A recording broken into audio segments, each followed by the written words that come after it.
La joven de la cama del hospital tenía los ojos cerrados. Sin embargo, podía distinguir claramente el olor acre de los medicamentos y adivinó que se encontraba en un centro médico. Los párpados de la mujer se movían como si tuviera sueños inquietantes. Así era.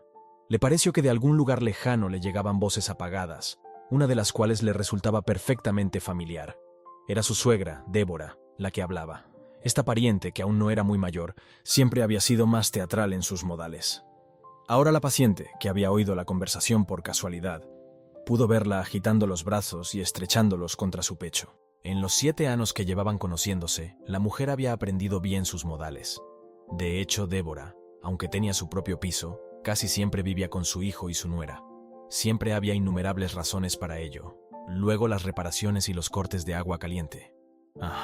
Siento que nadie me necesita, le dice a menudo a su hijo. Cada visita de la suegra iba necesariamente acompañada de tan vividos discursos. Ahora la mujer se imaginaba perfectamente como su suegra, apenada, apretaba los labios, abría mucho los ojos y se secaba las lágrimas con una balsa de papel. En este momento, esta, utilizando claramente su truco de coronación, se queda congelada, como si hiciera la famosa pausa prometedora. Luego suspira profunda y ruidosamente, solloza y empieza a decirle algo a alguien.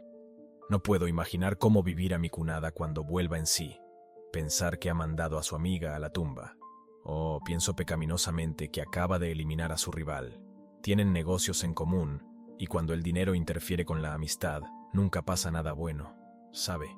No le dije al investigador que, después de todo, si la mujer de mi hijo es declarada culpable, eso hará tambalear su reputación y el éxito del negocio puede caer en el olvido. Estoy siendo muy franca con usted, porque debe saber exactamente a quién está intentando salvar. ¿Sabes? Creo que inhalo un poco de dióxido de carbono a propósito, también. Ya sabes, para que pareciera un accidente, como si casi se quemara. Débora se quedó callada, y oí una voz masculina que no reconocí que le contestaba, no muy inteligible. Ni siquiera voy a entrar en eso, es asunto mío tratar. Si es que ha habido delito, todas las cuestiones de conjetura deben ser denunciadas a la policía. La mujer quería gritar que no había hecho nada de lo que sospechaba su suegra, pero su cuerpo no le obedecía.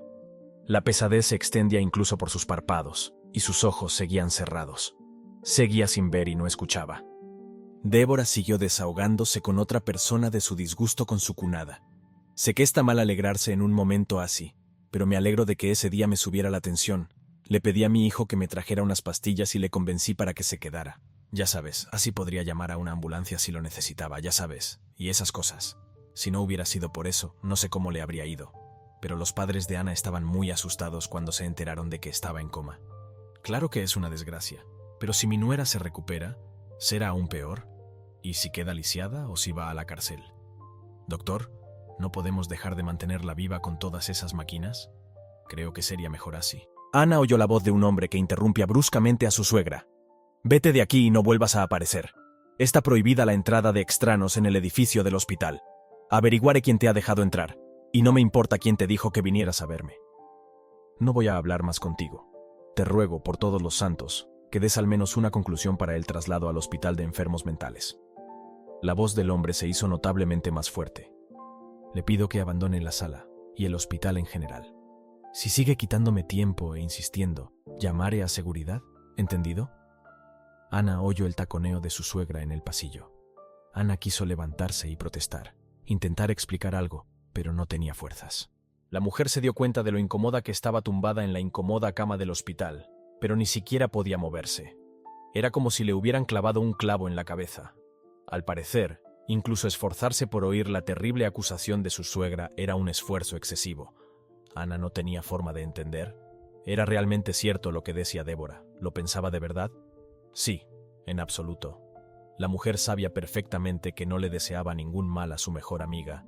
Aunque ella y ella eran copropietarias de un negocio, nunca había habido peleas serias entre ellas. Además, porque iba a cerrar una tapa de la cocina si sabía todo sobre la calefacción y los peligros del monóxido de carbono.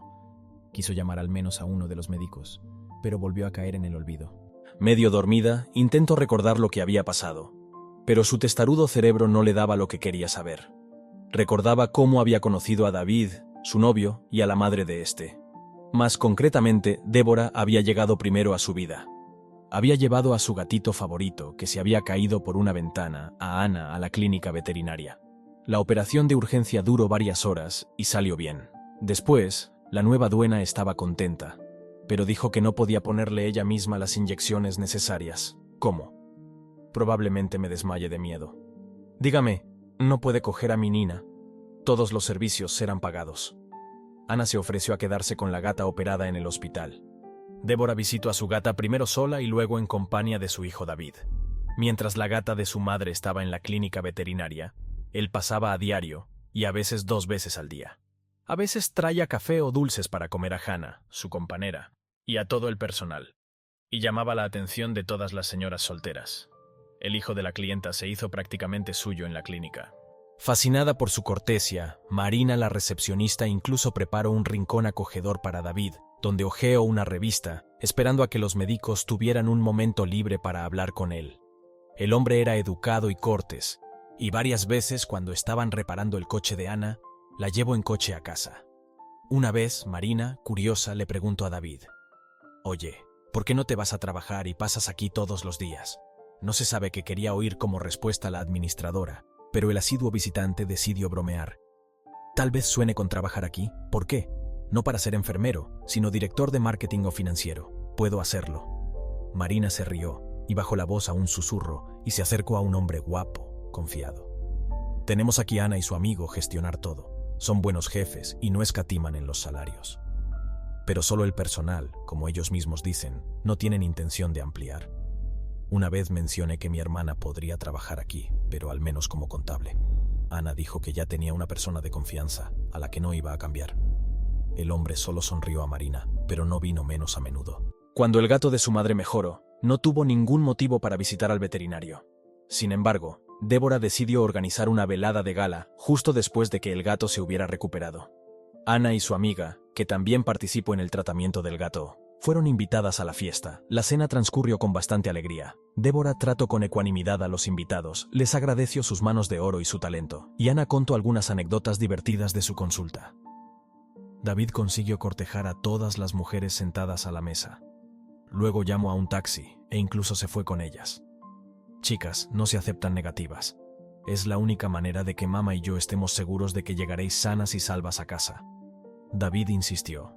Al día siguiente, la socia compartió sus observaciones con su amiga. «Ana, hacía mucho tiempo que no me sentía como una colegiala, porque Débora nos hizo mirarla ayer». Ana, que también se sentía avergonzada por algunas de las preguntas directas de la mujer, contestó: «Sí, la fiesta de anoche fue más bien una forma oculta de interrogatorio, excepto que, ¿qué sentido tenía?». La compañera estaba francamente divirtiéndose contestando a su amiga. La estaba mirando para ver si se le podía confiar a su hijo. Ana simplemente lo descartó. «Siempre estás buscando una aventura amorosa». Creo que Débora no sabía de qué hablar con los veterinarios. No hablar de las dolencias del gato y de cómo funcionaba su aparato digestivo tras el estrés y el tratamiento. Después de haber intercambiado impresiones, los amigos fueron a salvar la salud y la vida de nuevos pacientes peludos y con cola, pero pensaron en vano que David dejaría de visitar su clínica. El hombre, para alegría de la administradora, seguía viniendo a visitarla. Sin embargo, Marina no fue feliz durante mucho tiempo. Inesperadamente, entre David y Ana surgió una relación romántica. Menos de 6 meses después, sus citas terminaron con un viaje al registro civil. Los padres de la novia se sorprendieron de que su Ana fuera siempre tan juiciosa, incluso un poco indiferente a todos los caballeros que intentaban cortejarla. Mamá la convenció de que no se precipitara, que siguiera mirando al elegido, que lo conociera mejor, pero todo fue en vano. Tampoco ayudó la intervención de su socia, que recordaba constantemente a su amiga que David había intensificado bruscamente su cortejo tras las visitas de su madre. «Ana, ¿pero no sospechas que tiene motivos egoístas? Quiero decir, Débora estaba obviamente comparándonos a ti y a mí para ver quién era más crédulo. Y esa serías tú, querida. Así que le ordeno a su hijo que fuera a por ti porque se dio cuenta de que no podría conmigo».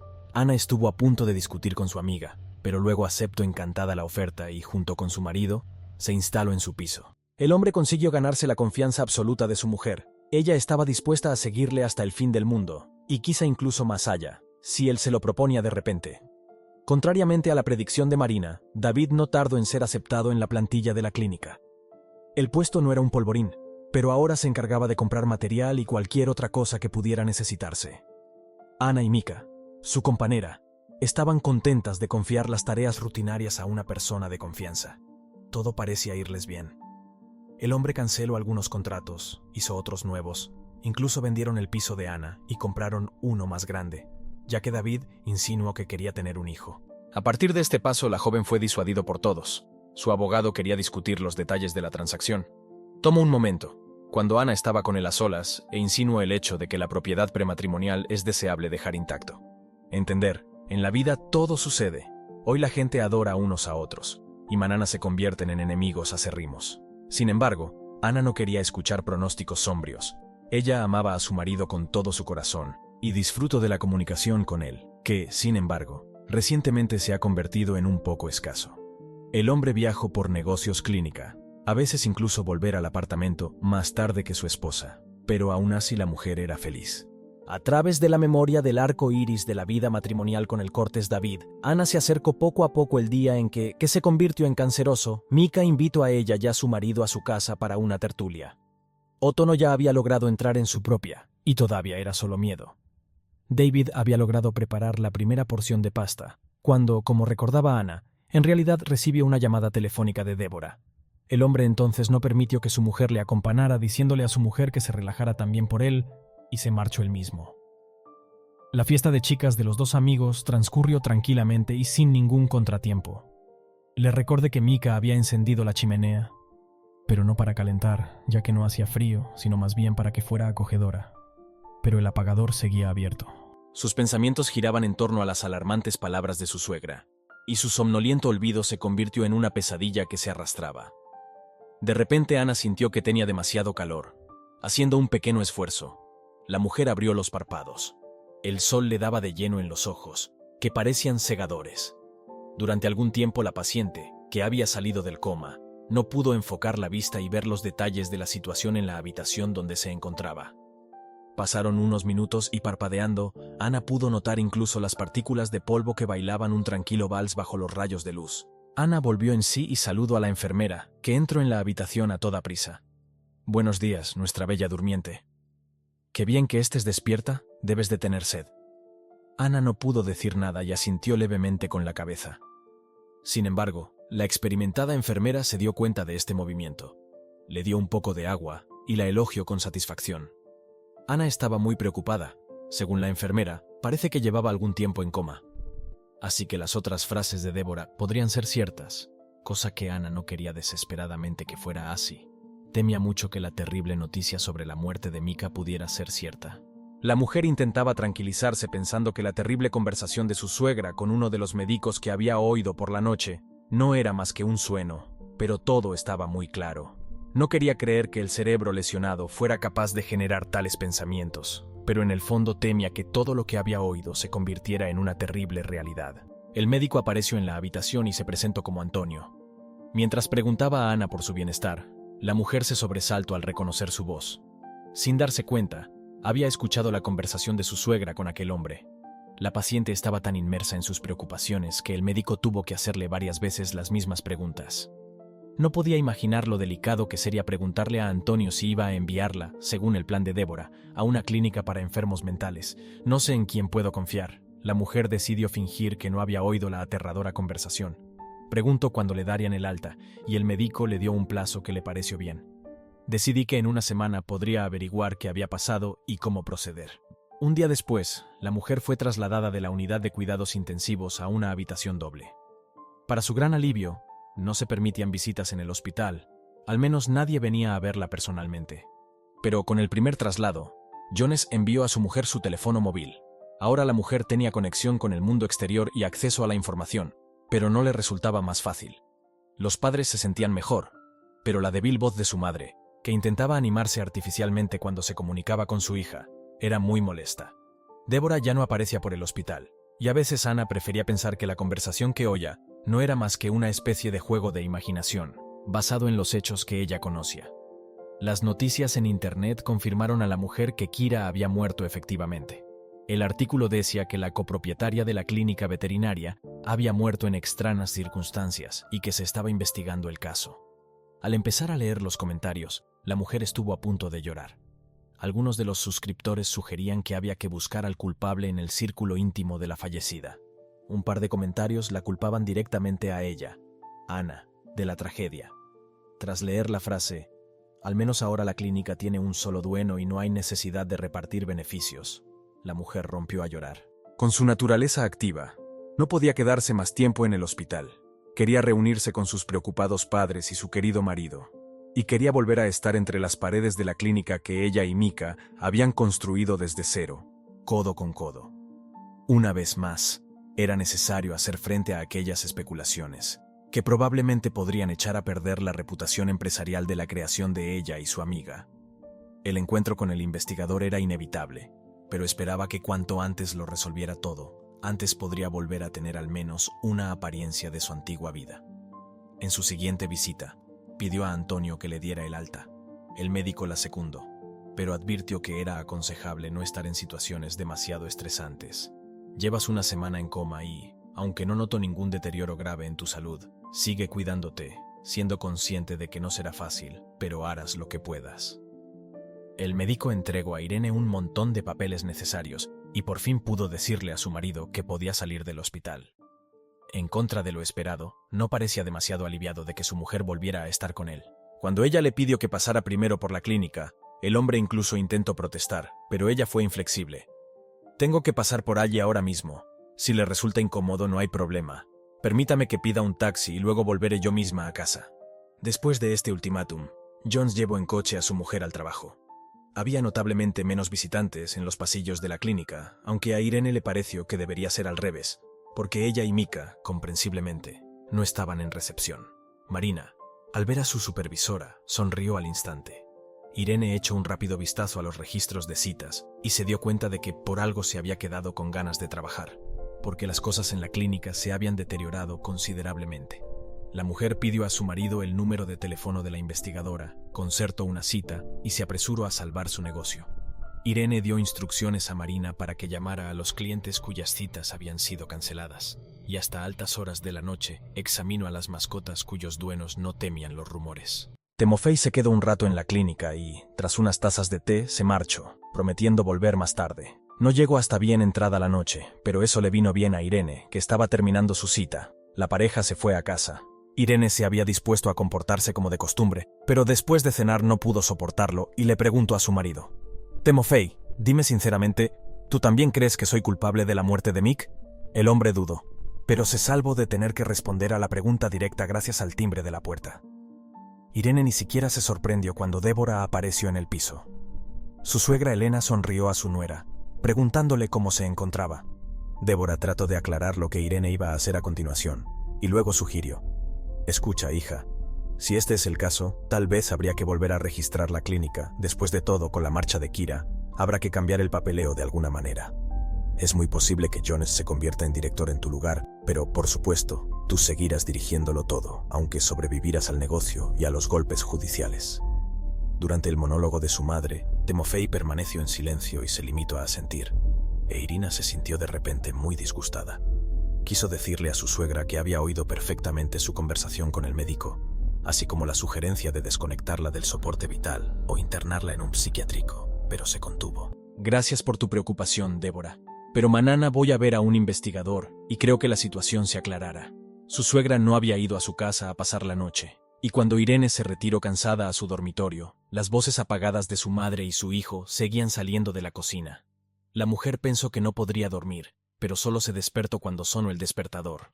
La conversación con el investigador Vitaly Antoniovich fue toda una sorpresa para Irina. Se enteró de que la policía ya la había excluido de la lista de sospechosos, pero la pregunta de Vitaly Antoniovich dejó perpleja a la mujer. «Dígame, ¿sabía usted que su marido intentaba tener una aventura con Kira?» Poco antes de casarse, había ocurrido algo que Irene nunca había imaginado. Conmocionada, trató de reconstruir en su memoria cada detalle de su conocimiento y del comienzo de su relación con Timofey. «Vitaly Alexandrovich, lo siento, ¿no estás confundiendo las cosas? Al principio, cuando nos conocimos, Timofey se relacionaba con nosotros como si estuviéramos en igualdad de condiciones. Y luego, después de una fiesta en casa de su madre, empezó a cortejarme». El investigador precisó las fechas, anotó algo en las sábanas que yacían ante él, y, tras una serie de preguntas que no dejaron de sorprender a Irene, finalmente la dejó marchar. Por miedo a incriminar a su suegra, Irene guardó silencio sobre la conversación, que ahora no le cabía duda de que había tenido lugar realmente entre Ninel Makarovna y el médico. Cuando Irene volvió al trabajo, buscando algo de tranquilidad en sus actividades habituales, se encontró con que Timofey estaba ausente. En el lugar del administrador había una chica desconocida. Resultó que mientras la dueña estaba en el hospital, Timofey había decidido contratar a una conocida suya. Irene intentó no mostrar lo desagradable que esto le resultaba y empezó a ver a los pacientes. Timofey apareció a la hora de comer, pero Irene decidió posponer la conversación hasta la noche. Viendo que su mujer estaba de mal humor, Timofey le preguntó cómo había ido la visita al investigador. Irene apenas pudo contener su enfado, pero logró responder con indiferencia. Todo fue normal, nadie me retorció el brazo, la investigación sigue su curso. El hombre, claramente calmado, se apresuró a marcharse de nuevo. Irene descubrió que, debido a los malos rumores que flotaban a su alrededor, el número de clientes había disminuido considerablemente. Sin nada que hacer, se puso a revisar la documentación y se horrorizó al comprobar que faltaban la mayoría de los papeles. Nunca había creído necesario vigilar todos los movimientos de Timofey, pero ahora se daba cuenta de que se había aprovechado descaradamente de su confianza. Al recordar cómo el investigador había escudriñado los intereses pecuniarios de Jones, Irene se dio cuenta de que iba a tener una conversación muy seria con su marido. Por casualidad, la desconcertada mujer se fijó en un trozo de papel que olfateaba detrás de la mesilla de noche. Lo sacó y vio que era uno de los contratos firmados por su marido. En el documento, que se había caído bajo el mueble, había una pegatina. De puño y letra de Kira, ponía: tonterías totales, comprueba los otros, luego informa a Ana. La mujer se dio cuenta de que su amiga sospechaba desde hacía tiempo que su marido tenía intenciones deshonestas, y parecía incluso haber empezado a buscar pruebas. Solo que ella no tenía tiempo. El panorama se abría ominosamente, y Ana casi dio un respingo cuando una recepcionista de aspecto nuevo se asomó al despacho. Disculpe, hay alguien que quiere verla. Concentrándose ansiosamente en los síntomas del animal enfermo y prescribiendo automáticamente un régimen de tratamiento, Ana buscó desesperadamente una salida a la situación.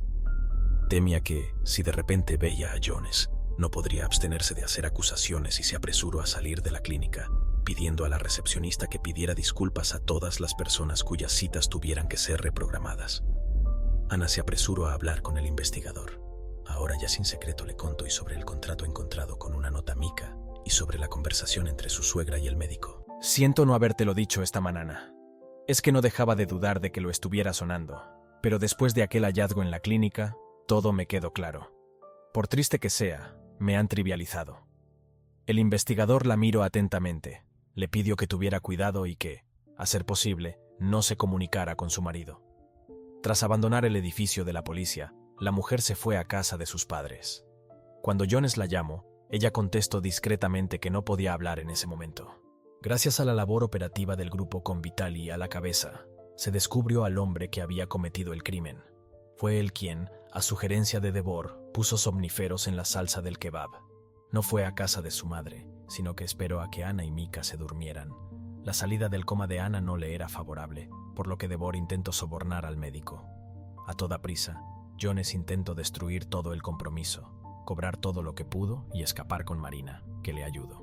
Sin embargo, la policía resultó ser más ágil. Ana soportó estoicamente la separación de su marido y los posteriores procedimientos judiciales para castigar a todos los responsables de la muerte de Mick. Después de todos los sinsabores, la mujer acudió a dar las gracias al médico, gracias a cuya honradez ya seguía con vida. Antonio se alegró de ver a su antigua paciente. Sus encuentros se hicieron regulares, pero Ana ya no tenía tanta prisa por casarse. El médico consiguió convencerla de su sinceridad solo un par de años después del dramático encuentro, y la mujer por fin fue feliz.